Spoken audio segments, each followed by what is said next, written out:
For a long time, old school gym bros said that just squat and your glutes are going to grow, and they were right.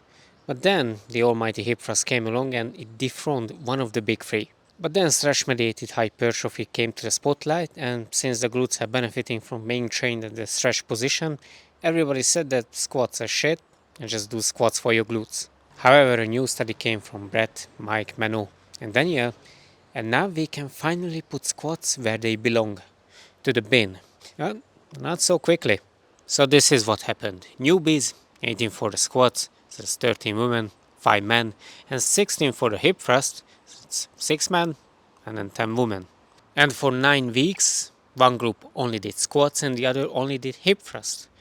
And nothing else, and this is important. Week 1, they did 3 sets. Week 2, they did 4 sets. Then week 3 to 5, they did 6. And week 7 to 9, they did 7 sets. And these are all well within the optimal range to grow any kind of muscle.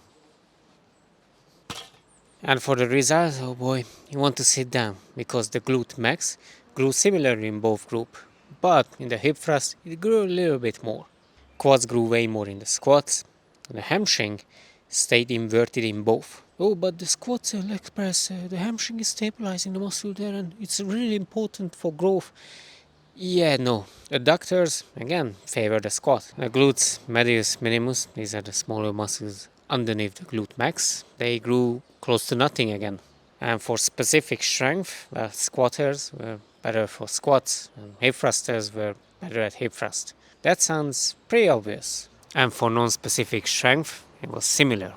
I'm going to assume that the squatters are really good at starting the deadlift and hip thrusters are really good at locking out the deadlift. So if you only do one of them, both of them are going to be shit. EMG, and this is really interesting because you see a lot of series on YouTube, entertaining, but since it has so many flaws, you can't really rely on that, because if an exercise kicks ass, pun intended, the hip thrust for EMG, doesn't mean that the glutes are going to grow more. And my favorite part is your feelings. I've been saying that nobody cares about that. Not your friends, dog. And now we have a solid proof that even the exercises you do, they don't care. For me at least, it's pretty obvious that even if you don't feel your glutes and hip thrust, what else is going to move the bar?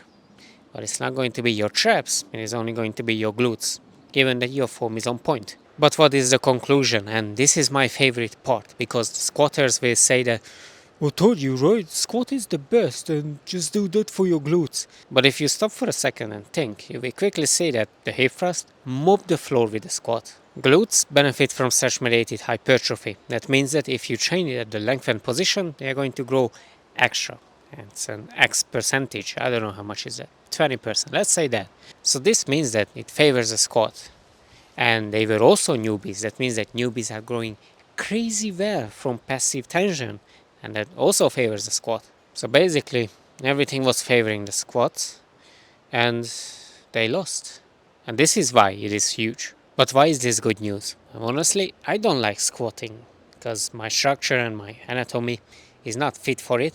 And also, if I don't do it, I can spare my lower back. So I'm just going to do that. And there are a lot of people in my shoes. Some of them with bad knees, bad mobility. And all of these are going to limit you from getting the most out of squats. So if you can get more glute growth out of hip thrust with less pain, less fatigue, less of all of these negatives, then I would. And you can get all of this stretch mediated stuff out from this sexy bazooka split squats, lunges, pendulum squats. And of course it started raining. And you can also get better quad gains with pendulum squats, hack squat and leg press. You just have to place your foot a bit lower down, letting your knees passing your toes. And all of these exercises are listed are way less taxing on your body than just regular squatting. But all of these doesn't mean that squats are bad. They are just overrated for what they have to offer. And way too many people can't get the best result out of them. Not everybody, but a lot of them. And for girls who don't want to grow their quads, this fortifies what we already knew. This is not going to do that. It will only grow your glutes. And if you want to know more about hypertrophy, watch this video next. Talk to you in the next one.